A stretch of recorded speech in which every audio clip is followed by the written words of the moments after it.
Bonjour à tous et bienvenue dans ce 6h30. Hier jeudi, le président de la République, Alassane Ouattara, a présidé un conseil des ministres.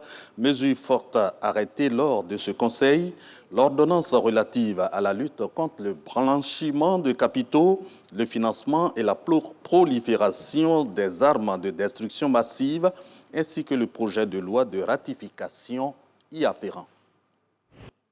Au titre du ministère des Finances et du Budget, le Conseil a adopté une ordonnance relative à la lutte contre le blanchiment de capitaux, le financement du terrorisme et la prolifération des armes de destruction massive, ainsi que le projet de loi de ratification y afférent.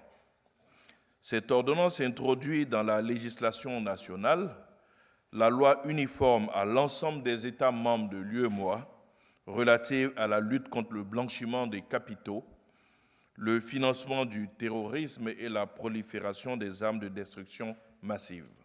Cette loi uniforme, adoptée par le Conseil des ministres de l'UEMOA en mars 2023, intervient en réponse aux recommandations issues du second cycle des évaluations mutuelles du dispositif de lutte contre le blanchiment des capitaux et le financement du terrorisme réalisé par le groupe intergouvernemental d'action contre le blanchiment d'argent en Afrique de l'Ouest, le GIABA en abrégé.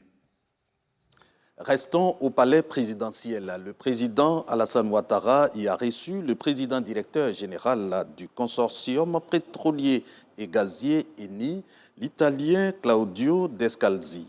Vous devez le savoir, l'ENI est la multinationale italienne à l'origine de la découverte du gisement Baleine, le plus grand champ pétrolier de notre pays.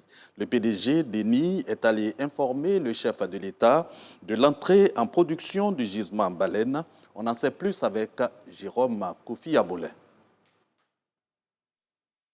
Le PDG de ENI, reçu par le président de la République Alassane Ouattara ce jeudi. Cette rencontre qui s'est déroulée au palais de la présidence de la République a été l'occasion d'échanger sur le démarrage de la production du champ Baleine moins de 2 ans après sa découverte au large de la Côte d'Ivoire. Nous avons le plaisir de recevoir M. Descalzi, le PDG d'ENI. Le groupe ENI a fait une grande découverte en Côte d'Ivoire que nous avons nommée donc, le gisement Baleine. Je l'ai déjà reçu il y a 2 ans à peu près. Quand il m'a dit qu'il allait pouvoir mettre en production le gisement Baleine, en disant, bon, je l'ai écouté sagement, mais je n'y croyais pas. Et aujourd'hui, il vient me dire que c'est chose faite. Bravo à vous. C'est vrai ce qu'a dit le président. Quand on a fait la découverte était très importante, mais une chose c'est avoir une découverte, une autre chose c'est avoir le pétrole et le gaz produits. Et il faut dire qu'avec Baleine, avec ce gisement, on a fait vraiment un record dans l'industrie du pétrole. Depuis la découverte, en 23 mois, on a mis en production le champ, l'huile et le gaz. C'est clair que le pétrole est très important, mais le gaz est encore plus important pour le pays parce qu'il fait tourner les centrales électriques, il donne l'électricité, il donne la vie, il donne l'énergie au pays. Donc, ça, c'est la première phase. Et maintenant, je dis au président qu'il y aura une deuxième phase qui va rentrer en production, aussi la deuxième phase, avec des temps très rapides, parce que notre objectif, c'est de la mettre en production en 2024, donc la prochaine année, qui va plus que doubler la production du champ de Baleine. Et après, il y aura une troisième phase.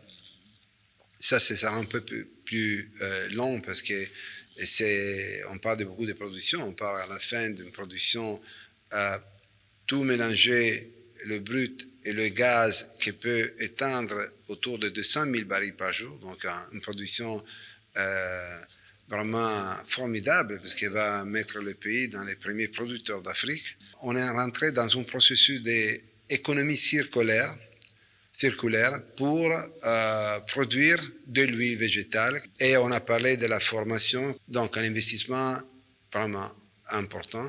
Pour information, le gisement pétrolier Baleine a été découvert en septembre 2021. Au sortir de cette audience que le chef de l'État lui a accordée, le PDG d'ENI a rejoint à Port-Bouët le Premier ministre Robert Begré-Mambé pour la mise en service officiel du gisement Baleine. Cet important champ pétrolier et gazier intégré va produire dans un futur proche 30 000 barils de pétrole par jour. Mais actuellement, le gisement Baleine a une capacité de production de 18 000 barils de pétrole associé à 25 millions de pieds cubes de gaz par jour.